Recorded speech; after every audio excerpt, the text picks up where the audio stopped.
This is Josh from Small Door. And I'm panicked about the stock market.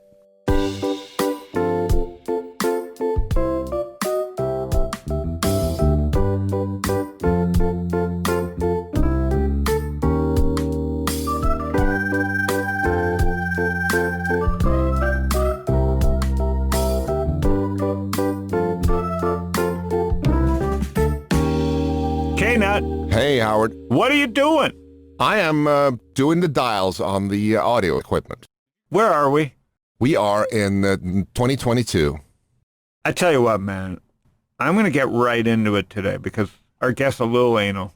He won't even mind me saying it. Because, we want our founders anal. I'm an investor in this company. He's an old friend of mine. I like having him on the show because I have a thick head of hair compared to this guest. You have any idea who that is then? Yeah, I think that's perfectly okay. I don't think Josh minds. I'm fascinated by two things. The destruction of my own body that nature is doing and startups. And I am a personal investor in Josh's company. Josh Guttman, who is my guest today, is co-founder and CEO of Small Door, Inc., a startup reimagining the veterinary experience with a tech-infused membership model. Prior to Small Door, Josh was a successful venture capitalist, spent time at SoftBank, and before that, great experience at executive team, and now I think public company Outbrain. So been around the block a few times, loves golf. We have a lot in common. I'm a therapist when it comes to stocks. I think he says he's a little anxious about the stock market. Who isn't?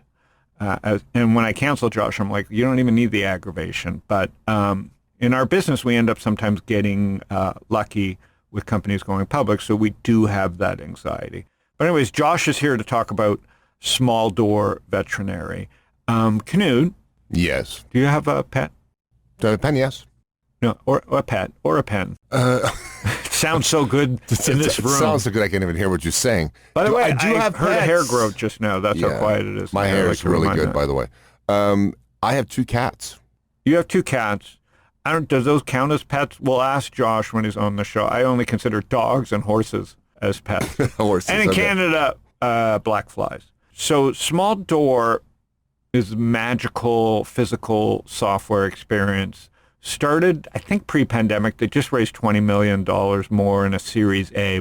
But I want Josh to come in and talk through building a retail/physical/software company for pets through the pandemic in Manhattan. And so it's just a thrill to have him on. Let's bring Josh on. Josh Guttman. Hello, hello. How are you? It's good to be here. Thanks for having me, Howard. Yes, sir. Where are you today? Are you in Brooklyn? Today is a work from home day, so I'm in Westport, Connecticut. Oh, right. You moved to Westport. I forgot. You unhipped yourself. I did. Pandemic move. I miss Brooklyn. I miss New York City, but the family. It's good for the family. Good for the fam. I think there's 8, 9 kids. 12.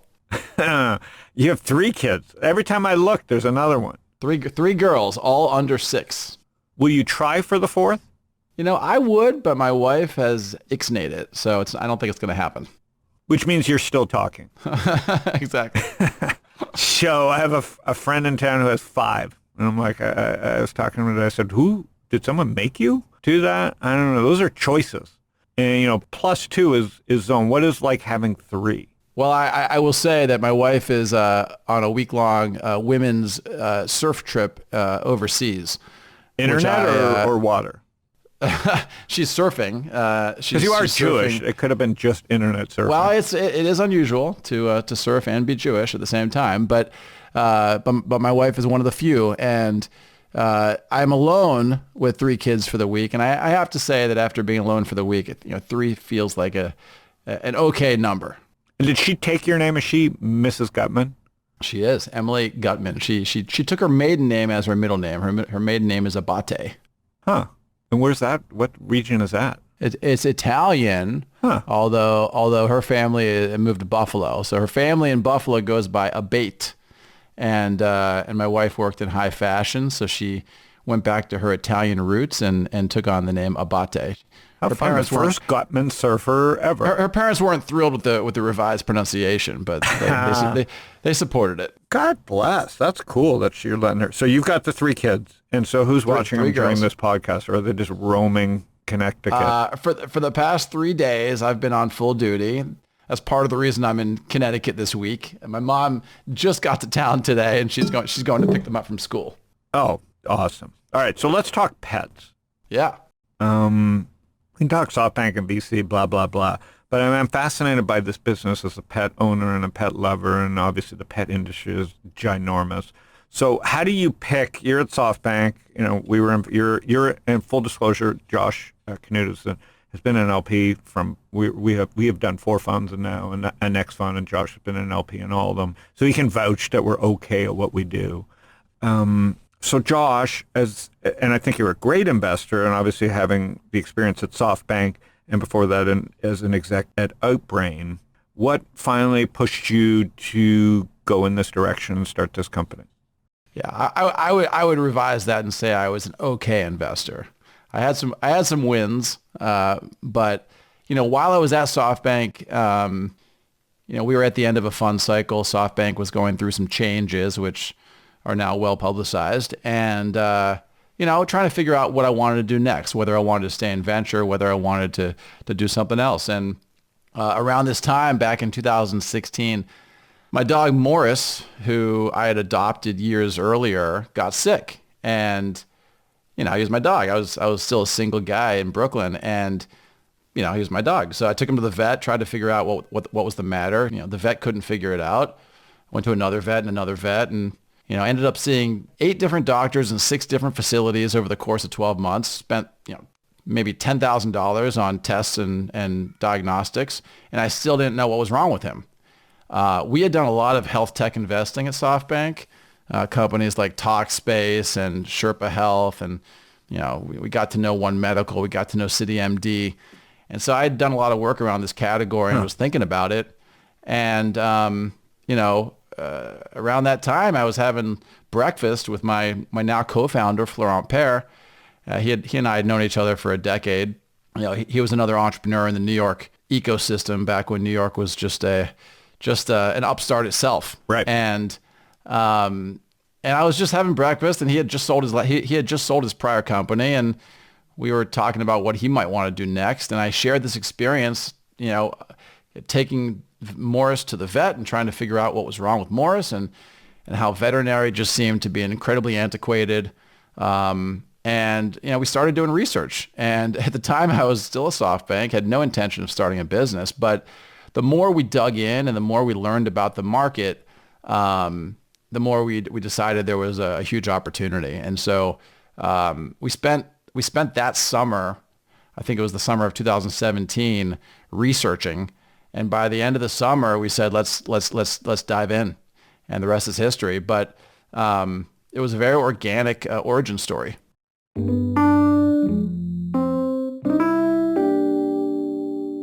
And so today, what is Small Door, and how does someone? What's the experience? Small Door is a reimagined veterinary experience. It's membership based. It's technology infused.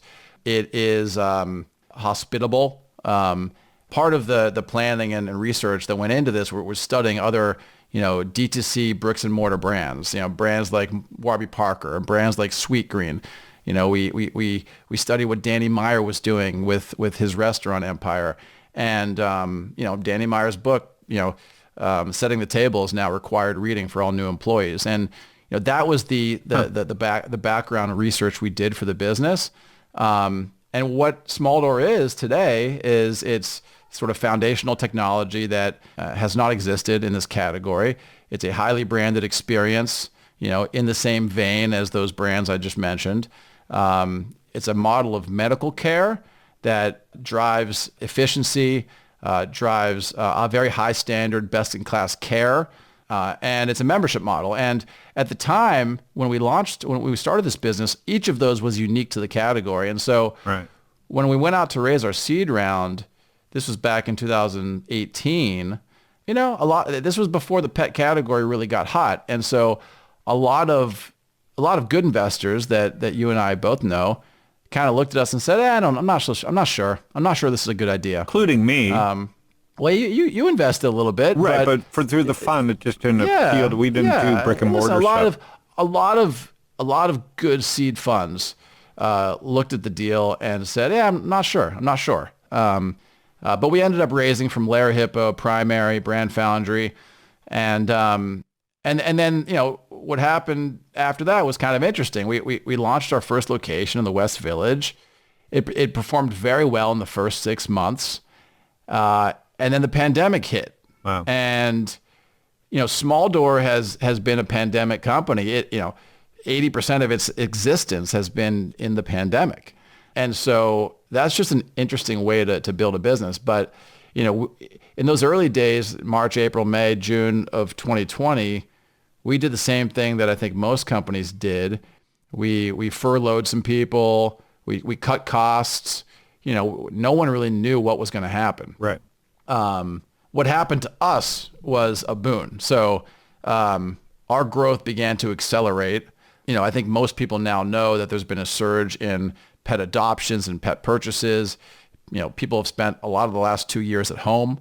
And so everybody who had thought about getting a pet but put it off all of a sudden said, you know what? Why am I waiting? I'm going to go get a pet. Just to make their life more difficult at home. Exactly. And so our growth, listen, I think it was a good idea. I think it would have been successful regardless, but the pandemic has certainly been a catalyst for the business. But you're small, so you can't take advantage of everything. So how does the strategy lay out for the business? How do you, because I had the Carbon Health guy, One Medical, which is probably closest to what you're doing. You'll explain to me. Knowing that it's a boon, but you're still a startup, how do you move faster knowing that? Yeah. I think, we spent the first year, even, 3/4 of that year was in the midst of a pandemic, and New York City, as we all know, was really the epicenter for a little while. It was a scary time for everyone, right? It was a scary time for the world. But we spent that first year, testing protocols, testing communication methods, testing different marketing strategies, and really iterating on the concept. And by the end of that first year, we were profitable. We were continuing to grow faster and faster month over month, and we now had confidence that the business was going to work. And so we signed a second lease about 9 months into the pandemic on the Upper East Side. That location opened and was profitable in its very first month. So that gave us confidence because we said, oh, okay, well, the first location took 6 months to reach profitability. The second location is profitable in month 1. Whoa. That's a miracle. Like, what would a typical brick and mortar take to get profitable? Well, I think it depends on the service you're providing. But, true. Did you have a model that would have said 6 months or 1 year or 1 month? What were you working on?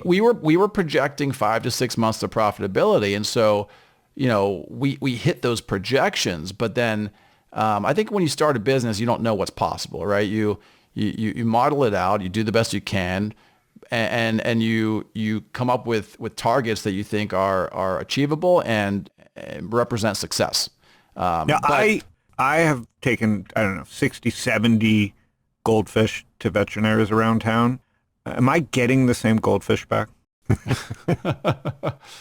Well, because if I was running a veterinary, I would just have a goldfish tank and just immediately bring it out and say, whoa, just came back. What's the weirdest thing someone's brought into? Well, we only do dogs and cats, and so if I went in and said I think I have COVID, would someone at Small Door treat me? There is a I bet you that happens in the West Village. There is a veterinary lab test for COVID in dogs.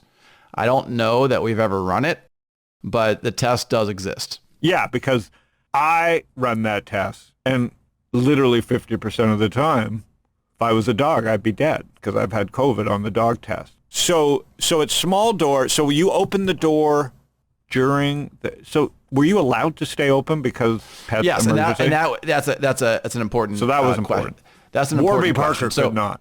No, most bricks and mortar businesses had to close their doors, and a month or two into the pandemic, every state government had to figure out, okay, what are essential services and what are not essential services.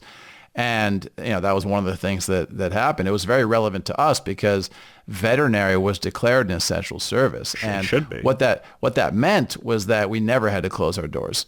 Okay. So while a lot of restaurants, a lot of food service, a lot of retail, were closed and scrambling to try to figure it out, we were just, we were chugging along. And there were 6 months into the pandemic, there was still this feeling that, bricks and mortar is dead.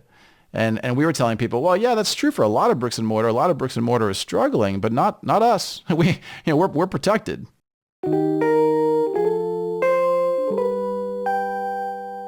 So you have 2 right now locations?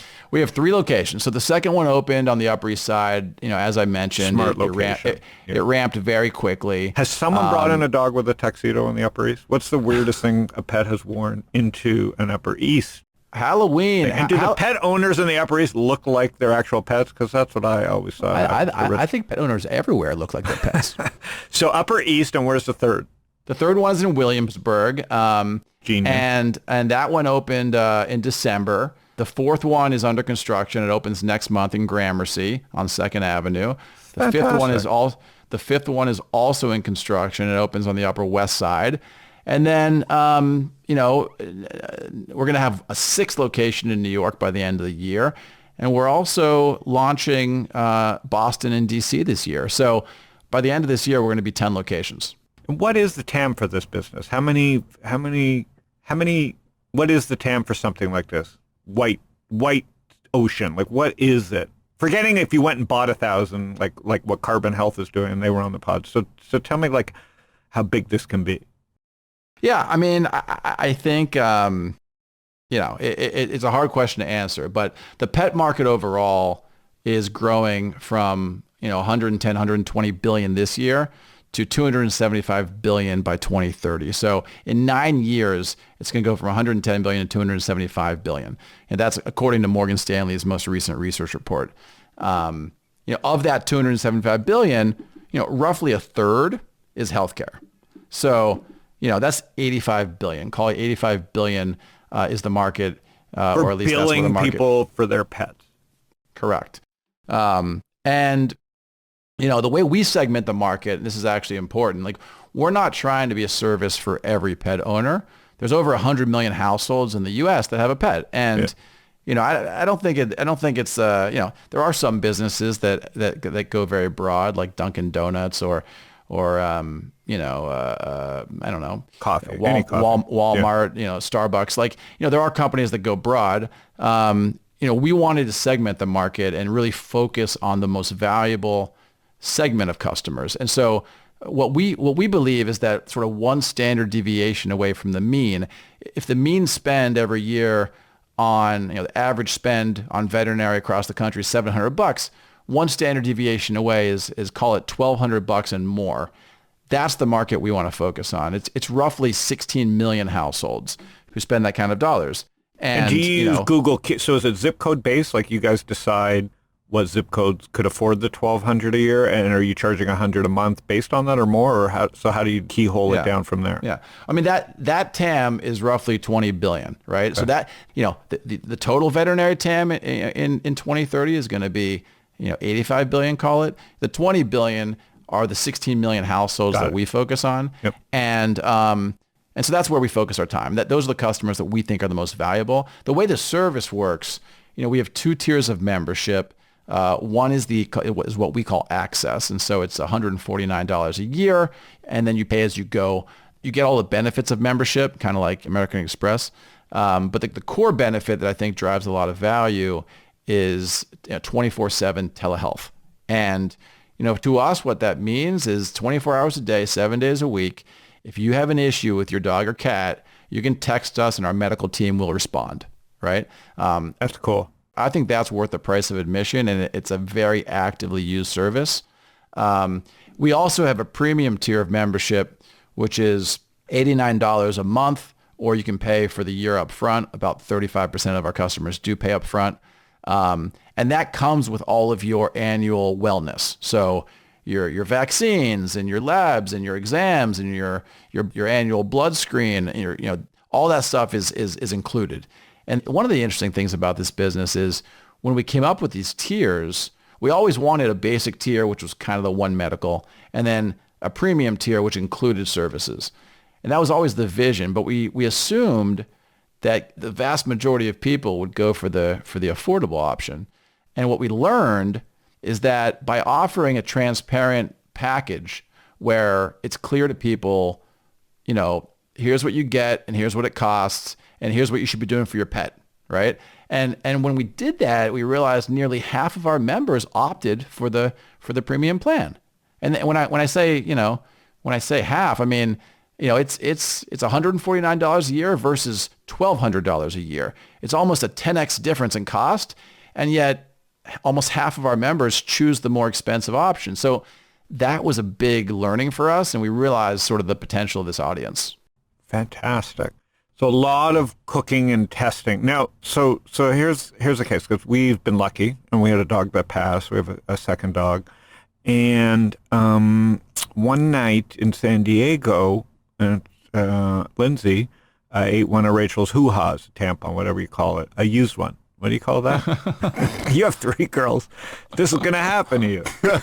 So, and we've been lucky with Lindsay, she's a little dachshund, so I saw the string. That's all I saw was, and Rachel, it was scary, but I didn't think to text anybody. So we hopped in and rushed to emergency. So in the end, like what people and their pets. So in this case, I'd text small door because I'm in the neighborhood and someone would immediately get back to me. Yeah. The 24/7 service that we offer is real. I think a lot of companies sort of say they're doing 24/7, but right. You call in and like an hour or two later, somebody replies. So, correct. Staffing that and actually providing response times that are reasonable is easier said than done. And so that's our average response time is 7 to 8 minutes, 24 hours a day. And so that's important because if your dog eats something like yours did, you need to figure out pretty quickly whether that's an emergency or not. Right. And I just tried to give it more food to see if we could poop it out, but that wasn't good. Obviously, I'm not meant to be a veterinarian. And then I tried to pull the string, and you can imagine. So luckily the dog is still alive, and Rachel's a little more careful about the doors to the bathroom. But obviously, in your case, you would do a text. The doctor would go on Zoom, and the doctor would say, "Don't pull the string. Get the hell over." And yours is very local because it's Manhattan. Yes. And so you chose D.C. You're saying next? Yeah, we chose to go to Boston and D.C. as our next markets. Urban, so very urban. These are it's urban, but are Boston and D.C. the 2 best markets in the country? Probably not. Our experience is very core to who we are, and we want to deliver an exceptional experience to our members. Our member NPS has been 91 for 2 years, and so we want to keep it that high. By going to DC and Boston next, it allows us to be close, right? We're a New York team. DC and Boston are very accessible. I think a lot of consumer businesses, choose to go to San Francisco or LA. Obviously, those are tempting markets for startups, but we decided to keep it closer to home simply because we'll be able to control the experience better. Yeah, and the clientele that you're after is in those urban areas.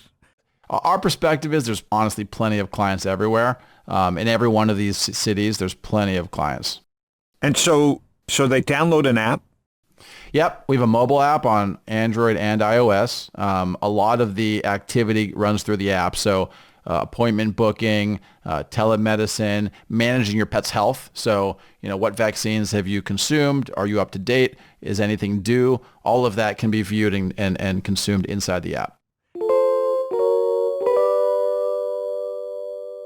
And for listeners that have pets, what's the smartest thing to do where there's not a small... How should someone that has a pet like me think about in Phoenix picking a vet that doesn't have small door near it? What are the things that... Interestingly, in Arizona, there is an independent practice that I think is doing a pretty interesting job. I got to look up the name of it, but there happens to be an independent clinic in Arizona that is doing some similar things. But I think for most people, there's 28,000 vet clinics in America, and the vast majority of them are independent, which means they're doctor-owned, doctor-run. Doctors are mostly very well-intentioned, loving people, but they're not business people primarily. Yeah. And as a result, I think the quality of client experience and the technology and the marketing and the management, it really sort of falls by the wayside. Not, through no fault of their own. It's just, they went to medical school. They didn't go to business school. And so now what does it take to run a typical small door? 6 people, 8 people? Yeah. Our typical launch team when we open our doors is 2 doctors, 4 nurses or veterinary technicians, as they're called in the industry. We call them nurses. And 4 member experience professionals that really work the front desk and sort of manage the members, manage the customers. And so that's a total of 10 people. And that's what it takes to really deliver the service. I think, your typical vet clinic in Phoenix or elsewhere probably runs with fewer professionals. But we wanted to really leapfrog. We wanted to deliver something that was superior. And so one of the ways we wanted to do that was to staff the clinic appropriately. And I would think more than doctors, veterinarians love animals more than doctors love humans. Yeah.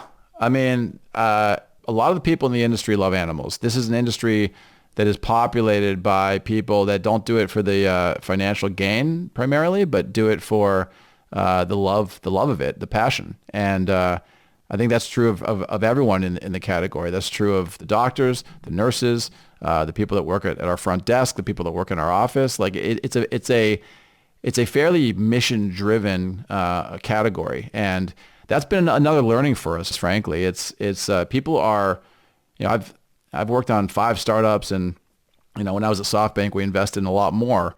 It feels different to be working on something that's truly mission-driven.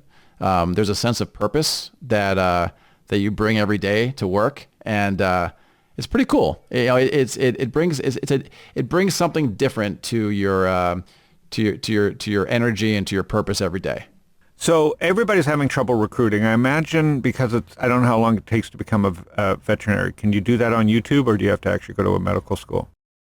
There are about 35 veterinary medical schools that are accredited and that you can get a degree, but it's very similar to human medical school. It's usually a 4 or 5 year program.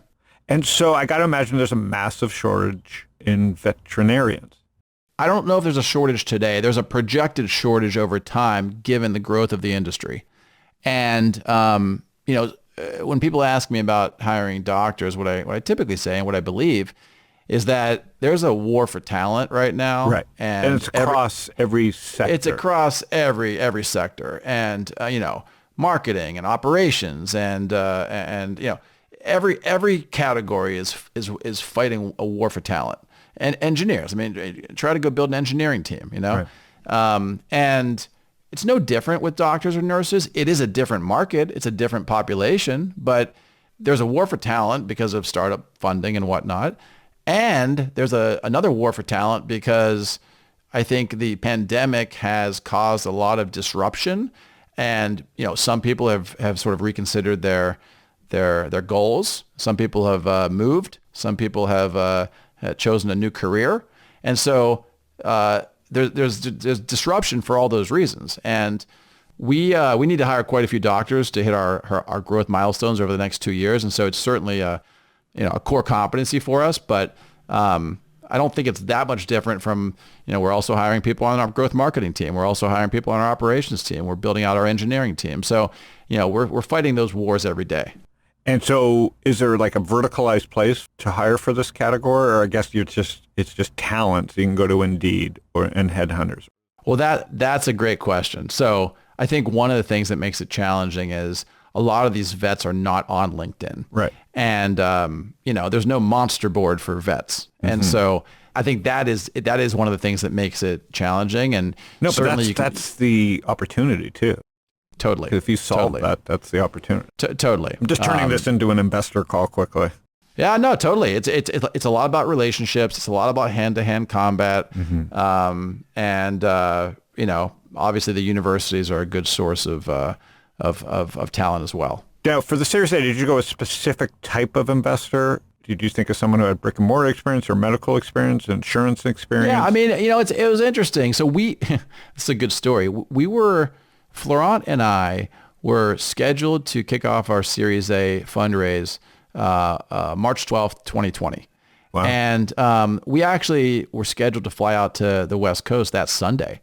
Everyone knows what happened. Friday is when things started to shut down. And so actually Florent and my family together went upstate, and we decided to, because we were on the verge of a fundraise and we had a lot of work to do, both of our families camped out in a house upstate, and we tried to this place we were staying had a house, and it had a guest pool house area, and so we made the guest house our office, and the families and the kids were in the other house, and every day we sort of walked over to the little house and did some work, and we were trying to figure out what to do. Obviously the flights were all canceled, so we couldn't fly to the West Coast, and we said, okay, maybe we can use Zoom. But at that time, a lot of people didn't even know how to use Zoom, and we did, because we're relatively tech savvy, and so we said, hey guys, why don't we do the pitch over Zoom, and we can see how it goes.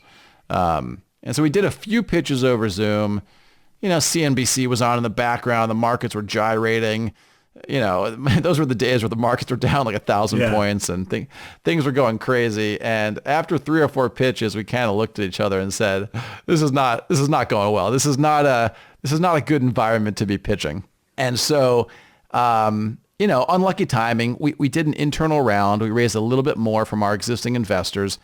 And then, as I mentioned, the business continued to grow and accelerate through that year. And so at the end of that year, we had been talking to a bunch of funds. We ended up closing the Series A with a firm in LA called Toba Capital. It's a $1.2 billion sort of multi-stage fund. And we did not actually know them. When we were going to do that fundraise in March, we didn't know them very well, but we got to know them over the course of the year. And by the end of that year, we had a lot of comfort with them. They are a super smart group. They don't have the biggest brand name, but they're smart, and they work hard, and they have all the right ingredients. And so what we decided was that was much more important to us than the big brand. And they've been great partners, so we're very happy with the decision. Amazing.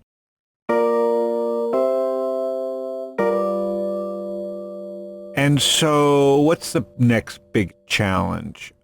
Money or people or the opportunity? Like, what's the most important thing? Yeah, well, we are going out for our Series B very soon. Mm-hmm. And so anytime you go out to fundraise, you're pitching, you're out there, but we feel pretty good about it because the business is performing very well.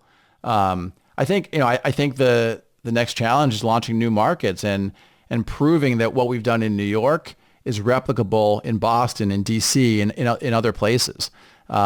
Anytime you launch a new market, if you talk to Neil at Warby, if you talk to John at Sweetgreen, like those new markets are challenging. And in some ways, people say it's kind of like launching a new business all over again. And so, I don't think they should be taken lightly. And you are announcing yourselves to a new city, and those are things that need to be taken seriously. But we have a lot of conviction. Like, we've studied this business over the course of 2.5 years now, and we have a lot of confidence in its potential. Is it easier to acquire or start from scratch? That's a great question. Most of the innovation in the category has been private equity roll-ups. Sure. Just milk it and sell it to the next guy. All the big private equity funds have a horse in the race. Huh. And that was one of the things we quickly learned. I like we said they're a horse in the race, like veterinarian joke. Well, I mean, that was one of the things we quickly figured out when we were researching the category. But the issue is, these private equity acquisitions are 10 to 20 times EBITDA. And we can build these things, and we can build it better, right? It's like the Biden Build Back Better. We can build it better. Yeah. And so we can build better experiences, we can acquire better members, and we can pay ourselves back in 2 years. And then the rest is gravy. And so when we've looked at those acquisitions, certainly you gain something with speed because you can acquire faster than you can build. But you're paying yourselves back in 10 to 20 times EBITDA versus a 2-year payback on the build. And at the end of 2 years, we have something that we're very proud of, and you control it. That we control it. And I think there's a lot of unknowns. I agree. As a small investor, I agree. Yeah. Question: people don't know this about me, but I have a horse, pet horse, and so if I brought my horse to the West Village store, would you take it? Meaning, if people have weird pets, like, could you service a horse at a small door in the West Village? Yes, no. I don't know if a horse would fit in the exam room. The exam rooms are sized for dogs and cats, and so I suspect a horse depends on the maybe a pony. So you're saying the doctor couldn't come out and just do stuff? I mean, we could probably do some basic stuff. I think most veterinary doctors get some equine training in their veterinary programs, but. That's a no. Try it. Try it. There should be a button on the site, just so you know, that says, for the idiot that has a horse, this price. Because that's just money you're going to have. Like, no one's bringing in their horse. You just collect freebie idea, just saying there should be a box for the lunatic in New York that has a horse. We'll take it. Yeah.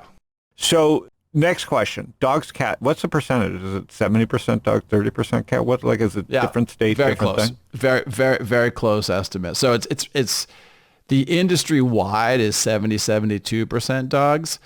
Our business is actually closer to 78% dogs. The reasons are somewhat intuitive. Dogs go on walks, dogs pick up germs, dogs eat things they shouldn't eat, and that's what drives up healthcare costs. Cats, primarily stay in the house and, kind of hibernate. I didn't even know cats got sick. Well, cats also live longer lives. They don't get sick as much. So, I think all those reasons. Now, cats are wonderful customers. We love our cats, and well, sure, because you kill them 10 times. Sorry, your cat died. Bring it back tomorrow. So who's the worst customer? A cat owner or a dog owner? Like, what's the inside scoop? Like, when a cat owner walks in versus a dog owner, is there a cringe-worthy type of customer over the other, or are they equally scared of their pets? Because we have so many more dog owners than cat owners, because dogs are really the dominant species in the industry, it's most of our focus. I can't say that I don't think, the problem members sometimes bubble up to me and I have to make a phone call. Right. But I have to, I have not had to make one for a cat. And have you had to hire a chief of medical officer of Small Door? So it's the two founders. None of you are vets or doctors. So have you had? Yeah. So we have an amazing head of veterinary medicine, Jamie Richardson, who has been with us from the beginning. She's the head of veterinary medicine. All the doctors sort of report up to her in one way or the other. We have 14 doctors on the team, and Jamie, is a unique talent. She is an exceptional doctor. She's practiced veterinary medicine around the world in multiple countries. And she has the intensity to be an awesome startup founder, and so we were very lucky to find her and very lucky to have her. Awesome. Well, this is amazing. It's really a fascinating business because it feels like white ocean or whatever you call it in front of you, and built during COVID. Is there anything that I missed? I mean, obviously you're hired. So people who love animals obviously want to be in this type of fast growth / medical / pet industry. Just hit me up. I'll introduce you to Guttman. How many open positions would you imagine right now on the site? I mean, I'm interviewing every day. I think I had 5 interviews today. So we are hiring on almost every team. Engineering, marketing, operations, strategy, medical, almost every team has open positions. What do you think's if there's one thing in an interview that stands out for this type of business, is it just empathy? I think for the client-facing roles, empathy is very important. I don't want to give away all our secrets, right. but certainly, bedside manner, so to speak, is something we look for in our doctors and our nurses. I think that's very important in delivering a high quality member experience. And obviously for the HQ roles, we're looking for different skills, specific to the role. Got it. All right. Well, Small Door, is it smalldoor.com? Smalldoorvet.com. Smalldoorvet.com. We couldn't get Small Door because a guy in San Jose owns it. If you're listening, I've emailed you several times. Please reply. Listen, you can't avoid the Guttman. When Guttman wants something, Guttman gets something. And so I'm just so happy that this is working. And it's just a testament to how much opportunity there is to just reimagine even a modern country like America relative to other countries. It's just the beginning of the beginning as we push all this stuff forward. Pretty incredible run. It's great to talk to you, my man. I'll let you get back to the 3 kids. And we will talk soon. All right. Thanks, Howard. See you, buddy. Knut. Howard. I know he was panicked about the market, but I have to talk to him about that often. Yeah. So I didn't even want to brave it. This is all about pets. Pretty interesting, huh? Very interesting. I have a thing about the horse thing. I think they call it small door for a reason. Oh. Hesta, it means horse, Hest. does it not? The hest, yeah. Hest is Norwegian for horse. How did you know that, Howard? I'm not even... Why would you trap me into something that you don't want me to say? Well, because that's what you're good at, so I thought maybe When I was younger, in my Yes. 20s, I liked to swear at people in foreign languages if they bothered me. And so I knew how to swear pretty well in Norwegian. you were really good at it. And it goes as both a pickup line, but I tell you, you don't use it with very white people because they could be Norwegian. And is Hess the same in Swedish? I would think so, yeah. Probably the same in Swedish and Danish. All right, you are listening to Panic with Friends, where we, once a week, sit down with founders, entrepreneurs, venture capitalists, traders, talk about big ideas, trying to help people stay motivated, one step ahead of the curve, big trends. Pet industry is just enormous. One of those industries that was pushed forward. Every kid should have a pet. I didn't grow up with one, but my kids did, and there's nothing bad about having a pet. So the industry fascinates me. There you have it with Josh about the innovation of hardware meets software meets brick and mortar. Endless opportunity. Hit me up if that company interests you, and I'll introduce you to Josh. And search my name, Howard Linton, on Spotify, Google, Apple Podcasts, YouTube. You'll see Panic with Friends. Subscribe, tell your friends. You get a podcast a week alert. You don't have to do anything else or think. They're pretty evergreen, so you can go back through the catalog and listen to some great founders and venture capitalists and traders and see some of the amazing calls and companies that have been made over the last couple hundred shows here. And thanks for listening. Thanks, Knut.